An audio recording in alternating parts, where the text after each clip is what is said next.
Salut à tous, un décor différent. C'est vrai qu'on n'a pas beaucoup l'habitude dans French Boss de voir des décors tels que celui-ci. On est très très loin des tours de Manhattan ou de Singapour. On est très très loin aussi de la Silicon Valley. Mais pourquoi ce décor aujourd'hui? Eh bien, tout simplement parce que notre interlocuteur, en l'occurrence interlocutrice d'aujourd'hui, va être quelqu'un de très différent, qui vit au Brésil et qui a monté son business là-bas. Un business lui aussi très différent, vous allez le voir, de celui qu'ont les gens avec lesquels on a l'habitude de s'entretenir dans French Boss. Vous restez avec nous. Dans quelques secondes, on part au bord de cette plage, au Brésil, et on discute là-bas avec Laurence Laplanche. À tout de suite.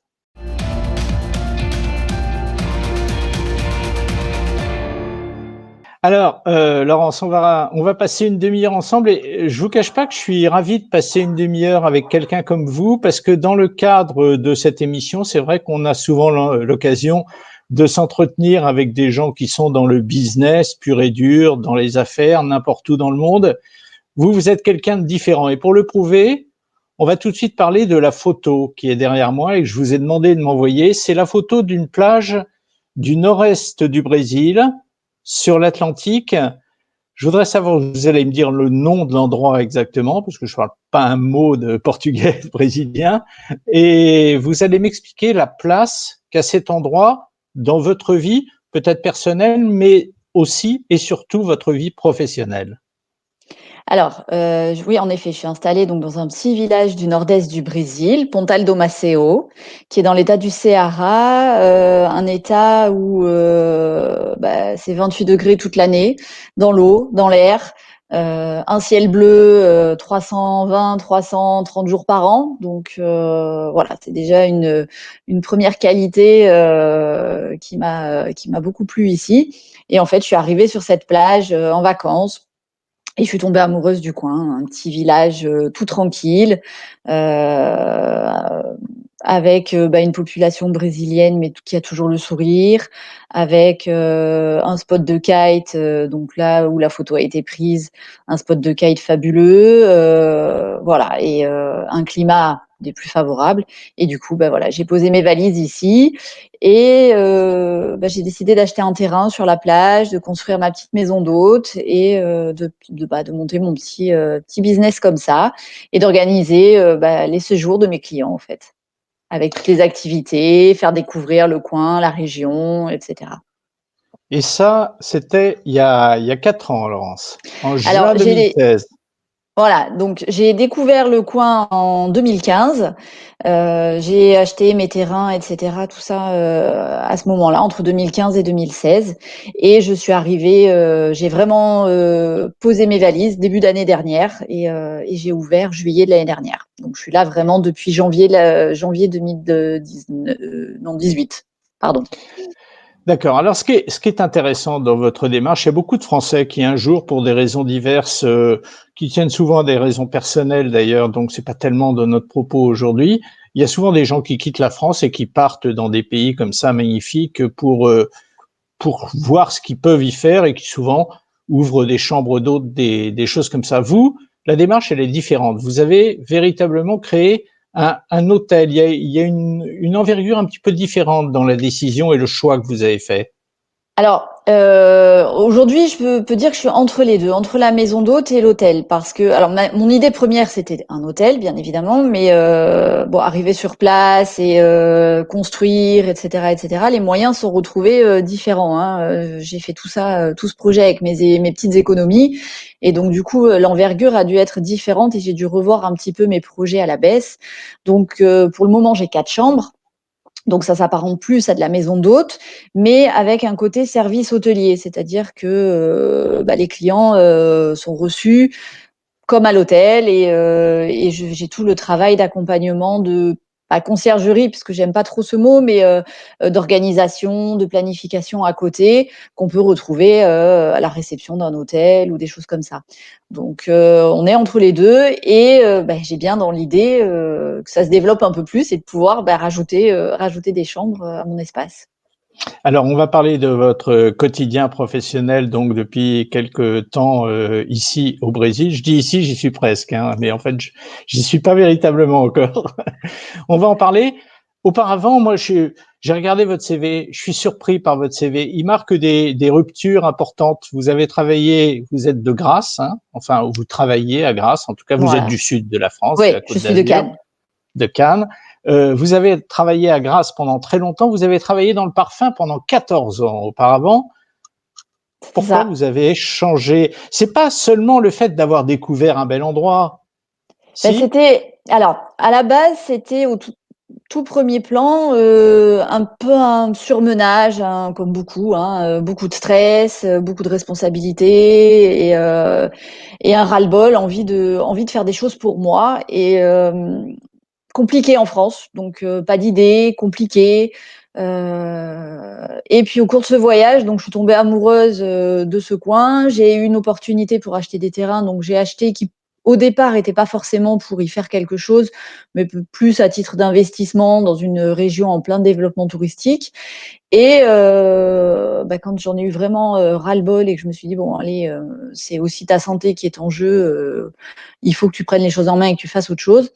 Ça s'est imposé en disant bah, tu as des terrains, dans un petit coin de paradis, fonce. Et Ouais. donc bah, forcément, des terrains dans une zone touristique, le choix a pas été très compliqué pour savoir ce qu'on allait y faire, quoi. Mais alors, est-ce qu'à un moment, j'essaye de me mettre à votre place, hein, toujours, c'est ce que j'essaye de faire dans cette émission. Est-ce qu'à un moment donné, Laurence, après avoir développé des compétences de commercial dans le parfum pendant des années, est-ce que vous vous êtes véritablement posé la question, est-ce que je saurais faire ce que j'ai envie de faire? Non, pas du tout. Je me suis dit, quand on aime les choses et quand c'est pour soi, on y met plus de cœur. Et je pense qu'à partir du moment où on met du cœur dans les choses, ça peut que fonctionner. Et pour l'instant, alors, qu'est-ce que vous en diriez? Est-ce que ça fonctionne? Qu'est-ce qui fonctionne? Qu'est-ce qui ne fonctionne pas? Alors c'était Dites-moi. très bien parti. C'était très bien parti. J'ai même été étonnée parce que j'ai ouvert juillet dernier, donc jusqu'au mois de février, j'ai bien travaillé. Et j'en étais pour une ouverture, une première année dans un coin paumé, on va dire, parce que moi je suis même pas dans le centre de mon village. Je suis un peu plus excentrée, vraiment sur une pointe, sur la plage, dans un côté très sauvage. Donc c'est encore plus compliqué parce que j'ai même pas de passage et de choses comme ça. Il faut vraiment venir chez moi. Et j'ai été étonnée parce que j'ai bien travaillé et malheureusement, hein, les problèmes qu'on connaît tous sont arrivés. Et là, du coup, depuis mars, c'est beaucoup plus compliqué. Ça commence à peine à reprendre, mais c'est vraiment encore très très compliqué. Donc voilà. Mais sinon, le bilan des 6 premiers mois était très positif et était très encourageant et j'étais bien partie, quoi. J'étais dans ma lancée. Et voilà, il y a plus qu'à. J'ai l'impression que c'est un recommencement en fait. Voilà, j'ai l'impression de devoir être obligée de recommencer ce que j'ai fait il y a 6 mois ou enfin il y a 8 mois quand j'ai ouvert. Voilà, on recommence, c'est pas grave, hein. Il faut y aller, hein. C'est pas grave, il faut y aller.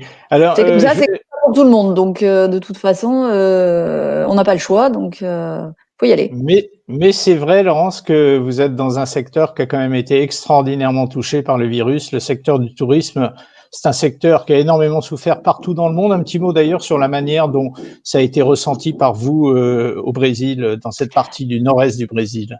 Eh ben alors, contrairement à ce que beaucoup de Français peuvent entendre dans les médias, où le Brésil, c'est catastrophique, c'est une zone Faut faire rouge, gaffe aux médias, hein, Laurence, voilà, hein. il faut Faut pas faire y gaffe aux aller. médias. Ah bah, je le dis toujours, hein, attention le Brésil, n'y allez surtout pas, c'est dangereux. Alors non, pas du tout. Moi, je suis rentrée en France juste avant la pandémie, une petite semaine pour voir ma famille, et je suis rentrée de justesse dans un des derniers avions qui revenait au Brésil. Et franchement, très franchement, je suis très contente d'avoir passé mon isolement et ma pandémie ici parce que du coup, on s'est isolé tout de suite. Donc, quand je suis au début de la pandémie, dès qu'en France ça a fermé, moi je suis rentrée et on a fait la même chose. On a eu des masques, du gel, tout a été fermé, isolé rapidement. Donc, on a eu très très peu de cas, surtout dans les villages. L'accès au village a carrément été fermé par les autorités, donc aucune personne étrangère au village ne pouvait circuler, ne pouvait rentrer. Enfin, ça a été géré. J'ai l'impression même presque mieux qu'en France au début. tout de suite, ça a réagi rapidement et on a commencé à déconfiner fin juin, début juillet, donc même après la France, où là, ça est par phase progressive. On a la chance ici d'avoir un climat très venteux, d'avoir des plages immenses à perte de vue où il y a personne, donc ça nous permettait quand même, malgré l'isolement, de pouvoir s'aérer, aller faire un petit tour sur la plage sans croiser personne, ou soit par des chevaux ou des vaches. Donc ça a été plutôt bien vécu, plutôt bien respecté. Bon, malheureusement, les Brésiliens n'ont pas la chance qu'ont pu avoir les Français d'avoir des aides, d'avoir du chômage, d'avoir du télétravail, d'avoir des choses comme ça. Donc eux, il a fallu qu'ils travaillent. Donc tout le monde s'est organisé pour faire tous les restaurants, de la livraison, de la vente à emporter, même les magasins de bricolage ou de choses comme ça qui avaient besoin de travailler parce que sinon il n'y avait pas d'argent. Pareil, de la vente à emporter, enfin une solidarité qui s'est mise en place avec une association qui a livré des repas aux plus démunis. Enfin bon, ça a été franchement, je suis restée épatée et ça a été très bien géré, je trouve. Est-ce qu'au plus fort de la pandémie, qui correspondait encore au début de votre activité, Laurence, est-ce qu'à un moment donné, vous vous êtes dit c'est foutu? Non. Pour l'instant, et encore aujourd'hui, je reste optimiste en me disant ça va repartir, ça peut que repartir. Il y a bien un moment où ça va s'arrêter, il y a bien un moment où on va trouver des solutions, et puis sinon il va falloir apprendre à vivre avec, comme la grippe, comme un tas d'autres maladies qui aujourd'hui font aussi des morts parce que faut quand même la grippe tue tous les ans, hein, et c'est pas pour ça qu'on ferme un pays, qu'on ferme des frontières. Alors certes, je conçois, c'est plus dangereux que la grippe, ça circule plus vite, mais j'ai toujours été persuadée qu'il y a un moment donné, on allait repartir et qu'il fallait s'accrocher, quoi. Alors, on va revenir quelques années en arrière, si vous le voulez bien, Laurence, sur le moment où vous avez décidé d'ouvrir donc ce que vous espérez devenir un véritable hôtel dans les années qui viennent. C'était quelque chose de nouveau pour vous, d'abord parce que c'était un métier complètement nouveau, mais parce que du coup, vous deveniez patronne, alors que auparavant, vous aviez toujours été salarié, du moins, vous m'arrêtez si je me trompe, vous aviez toujours été salarié dans les boîtes où vous étiez. Est-ce que ce cap-là, doublé du fait que vous changiez de métier également, ça n'a pas été un cap difficile à franchir? Alors non, parce que je m'y suis préparée, parce que c'est quelque chose que je voulais, donc déjà c'est plus facile. Le métier de l'hôtellerie m'était pas complètement inconnu puisque plus jeune, j'avais été réceptionniste, donc c'était quelque chose que je connaissais. Commercial, dans mon travail dans les parfums, quand on est commercial, vendre du parfum ou vendre des nuits d'hôtel, quelque part, c'est différent, mais c'est pareil. L'approche est l'approche est la même, c'est toujours de la vente. Donc ça me faisait pas peur et c'était quelque chose, être ma propre patronne, c'était quelque chose que je voulais depuis longtemps. J'avais déjà beaucoup de responsabilités dans mon ancien travail. Donc pour moi, j'avais l'impression que ça me changerait pas grand-chose et au final, au jour d'aujourd'hui, ça me change pas grand-chose parce que ma structure étant petite, pour l'instant, j'ai pas d'employé, donc je suis ma seule employée, on va dire. Donc je m'arrange, je m'organise avec moi-même. Donc c'est aussi pas mal. Néanmoins, il y a un aspect administratif auquel vous avez probablement dû vous soumettre. Comment ça s'est passé? Est-ce que vous avez dû créer une société? Est-ce que vous êtes établi en nom propre? Racontez-moi un petit peu la manière dont administrativement vous avez fonctionné au départ. Alors, pour obtenir mon visa, puisque j'ai eu besoin d'un visa pour pouvoir vivre au Brésil, j'ai en effet créé une société d'investissement, qui m'a permis d'acheter mes terrains et d'ouvrir ma maison d'hôte.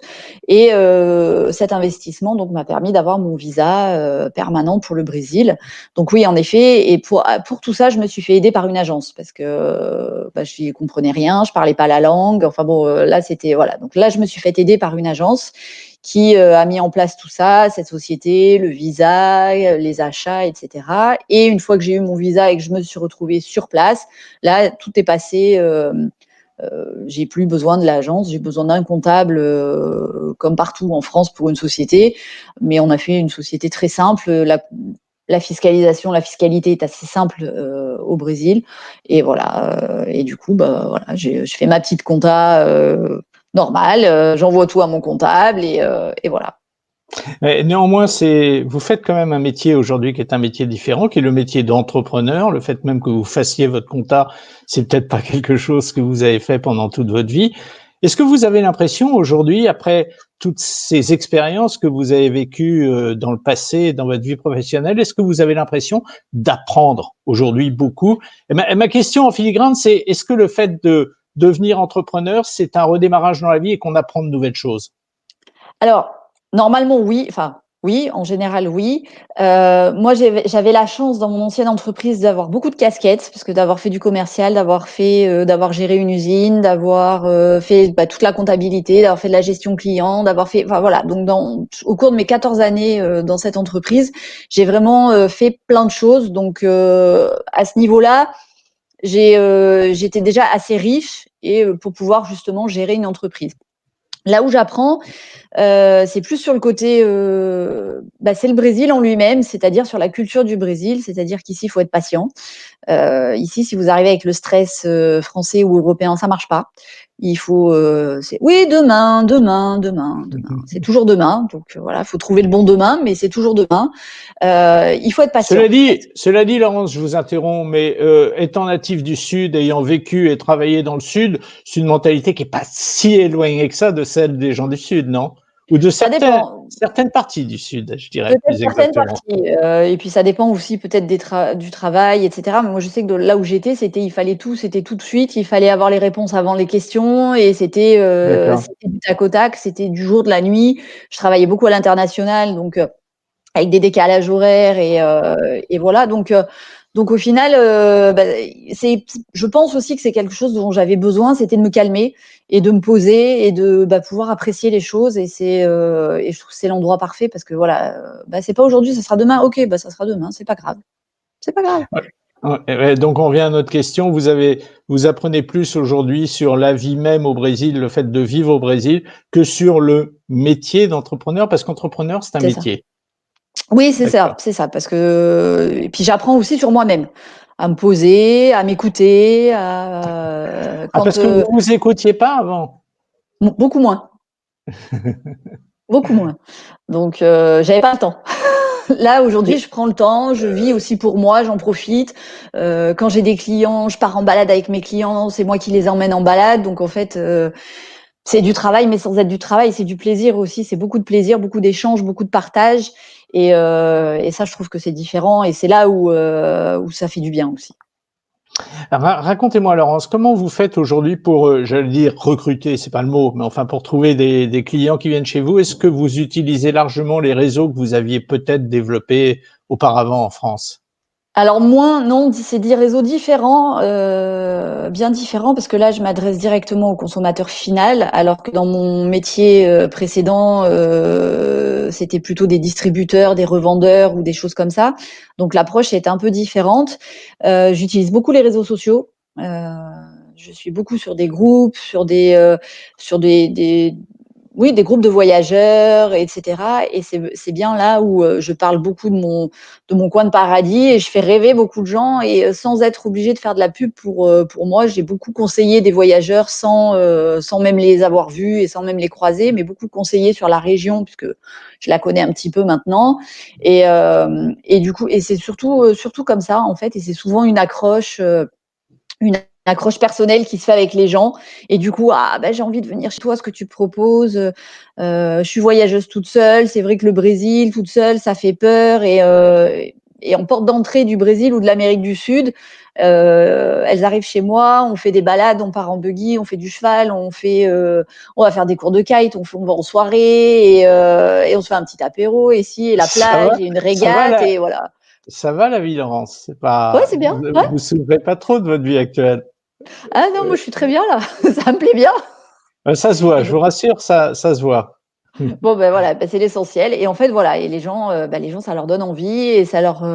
Le premier pas en Amérique du Sud ou au Brésil se fait en compagnie de quelqu'un qui connaît et du coup beaucoup de barrières tombent. Et après, après, allez, t'es prête, tu vas à Rio, tu fais ci, tu fais ça. Voilà, les clients après, partent plus tranquilles aussi, plus sereins, avec plein de conseils, avec déjà plein de belles choses dans la tête. plein de belles expériences et c'est vrai que bah ouais, puis même pour moi c'est cool aussi parce que de rencontrer plein de gens différents, partager des choses différentes avec chacun, ça aussi c'est très sympa.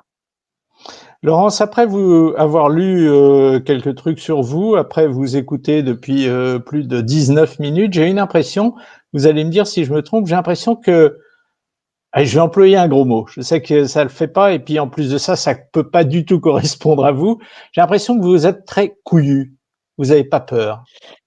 Bah, c'est ce que beaucoup de monde me dit et peut-être moi j'ai pas l'impression d'avoir fait quelque chose d'extraordinaire, mais en tout cas je me suis écoutée, je suis partie, voilà, je me suis lancée, j'ai dit ça marche, c'est très bien. Alors je me suis aussi avant de partir de me lancer, je me suis aussi bien mis dans la tête que ça pouvait ne pas marcher, ça pouvait ne pas me plaire parce que bah, entre venir en vacances et vivre, il y a une différence. Donc que tout ça pouvait arriver et que bah, si ça ne marchait pas, bah, il fallait que je rentre et que bah, je reparte sur une vie plus conventionnelle ou retrouver un travail, retrouver voilà. Mais je m'étais préparée aussi à cette éventualité de façon à bah, pas me retrouver démunie ou en déprime totale parce que ça ne marche pas ou parce que ça ne me plaît pas ou voilà et que bah, l'échec peut faire grandir aussi, peut arriver et peut nous faire rebondir et que voilà, je m'étais bien conditionnée à tout ça pour pouvoir partir sereine en fait. Et vous êtes, je dirais, d'autant plus courageuse que, d'après ce que j'ai lu à droite à gauche, c'est une région du Brésil qui n'est pas encore très ouverte au tourisme. Donc, vous êtes d'une certaine manière un petit peu une pionnière. C'est un risque supplémentaire par rapport au fait d'aller ouvrir un hôtel aussi loin de chez soi. Oui, alors il est limité parce que bah, justement, quand j'ai bien aimé le coin et que je me suis un peu plus renseignée sur les possibilités, etc. C'est un spot de kite avec du vent presque 6 mois constant dans l'année, donc il y a du potentiel et un gros tourisme justement autour de ce kite qui se développe de plus en plus dans la région. Il y a déjà pas mal de Français établis dans mon village, chose que je ne savais pas quand je m'y suis installée, enfin au moment où j'ai acheté mes terrains. Mais il y a déjà d'autres Français, donc ça facilite aussi beaucoup et ça a permis vite et rapidement de se recréer un petit cercle aussi d'amis et de pouvoir faire plein de choses et justement pendant cette pandémie de se retrouver seul à l'autre bout du monde, mais finalement pas complètement seul parce qu'on était plusieurs dans la même situation. Donc ça a resserré des liens, ça en a créé d'autres avec d'autres personnes et du coup ça a permis ben, on est tous là, on se soutient, on se supporte, on s'aide, quand il y en a un qui flanche on est un peu là, quand il y en a un qui a besoin d'aide pour quelque chose ben on est là aussi, quand il y en a un ou une qui a des idées, allez ben voilà, on est tous là et finalement c'est alors au début me dire oh là là je me retrouve dans un village où il y a des Français, ben c'était pas le but, mais finalement aujourd'hui après tout ce qui s'est passé j'en suis d'autant plus ravie et ça aide beaucoup. Mais pourquoi vous dites que c'était pas le but d'être dans un village où il y avait des Français? Vous étiez brouillé avec les Français au Non, sens large? non, pas brouillé, mais de partir à l'aventure à l'autre bout du monde, c'était vraiment pour découvrir quelque chose d'autre et une nouvelle culture et des nouvelles mentalités, des nouvelles personnes et pas forcément pour se retrouver et se recréer enfin et se retrouver en France quoi. Mais au final les deux marchent bien parce que j'ai pu créer un cercle d'amis et des relations avec des Brésiliens mais aussi avec des Français. Et c'est vrai que se retrouver avec des gens qui parlent la même langue, qui ont la même mentalité, qui ont la même façon de penser, ça aide aussi des fois, c'est plus facile. Est-ce que ça veut dire justement que dans ce métier d'entrepreneur, bon, vous savez, nous, on rencontre verbalement beaucoup d'entrepreneurs français à l'étranger parce que c'est pas un petit peu, c'est le but de cette émission. Est-ce que le fait d'avoir un socle autour de soi de gens, même si on les connaît pas depuis très longtemps, on a confiance en eux, est-ce que c'est une force pour le jeune entrepreneur? Oui, bien sûr. Bien sûr, parce que c'est des gens qui sont aussi potentiellement passés par là avant, donc qui peuvent avoir des bons conseils, qui ont enfin, qui sont établis aussi, donc ça aide aussi pour l'intégration, pour s'intégrer dans le village, dans la vie du village.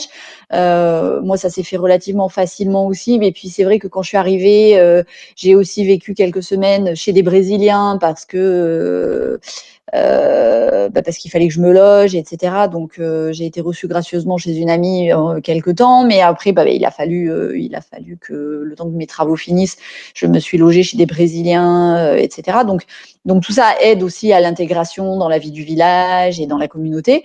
Mais voilà, donc oui, moi je pense que aujourd'hui je pense que c'est un atout. Mais justement, vous parliez des travaux que vous avez fait au début, quand vous êtes arrivé et que vous êtes dit, il faut que je construise cette maison qui va accueillir des clients. Euh, Comment vous avez fait pour choisir les corps de métier? Comment vous avez fait pour choisir les gens ne connaissant personne? Il y avait une part de risque énorme quand même. Ah ouais, et puis et encore plus parce que j'ai commencé à faire la construction, donc j'ai tout géré à distance. J'ai commencé la construction, j'étais encore en France pour des raisons professionnelles, personnelles, etc. J'avais pas pu partir tout de suite. C'est commode. Voilà, c'est très très compliqué. Donc l'agence, toujours la même agence qui m'a aidé sur le côté fiscalité, etc., a aussi servi d'intermédiaire et m'a aidé de ce côté-là. Mais c'est vrai qu'aujourd'hui, si je dois faire des travaux, si je devais faire des travaux, quand je vais devoir m'agrandir, heureusement, ça va se passer différemment et je serai là. Et maintenant, j'ai fait des contacts dans certains de corps de métier, etc. Et maintenant, j'ai de quoi trouver une équipe pour faire de la construction, etc. Mais au début, ça a été compliqué, donc c'est l'agence qui a géré ça. Donc tout s'est pas forcément passé comme je voulais, tout n'a pas été comme je voulais, mais bon, il y a un moment donné, il faut faire des concessions. Et moi, j'étais pas sur place, donc c'était la solution la meilleure que j'avais trouvée sur le moment. Alors aujourd'hui, ça serait différent, mais ça a été comme ça. Donc oui, ça a été d'autant plus couillu comme vous dites parce que tout le monde m'a dit mais tu as eu une chance folle parce que en général ces plans-là ça marche pas hein. Si t'es pas là, si bon certes tu as eu quelques petits problèmes mais en rapport de ce que tu aurais pu et ce que tu aurais dû avoir comme problème, franchement tu t'en tires bien donc j'ai eu de la chance, j'avais une bonne étoile. Laurence, quand vous regardez en arrière, quelques années en arrière, depuis le jour où vous avez décidé de faire ça et où vous avez mis votre décision en route, est-ce que vous considérez que vous avez fait des erreurs et si oui, lesquelles?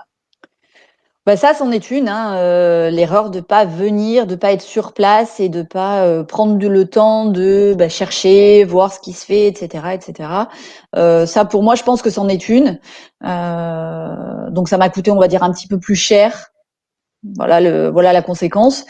Que si j'avais été sur place, si j'avais eu le temps de rencontrer des personnes, voilà, bon bah là, mais malheureusement j'étais dans l'impossibilité de le faire.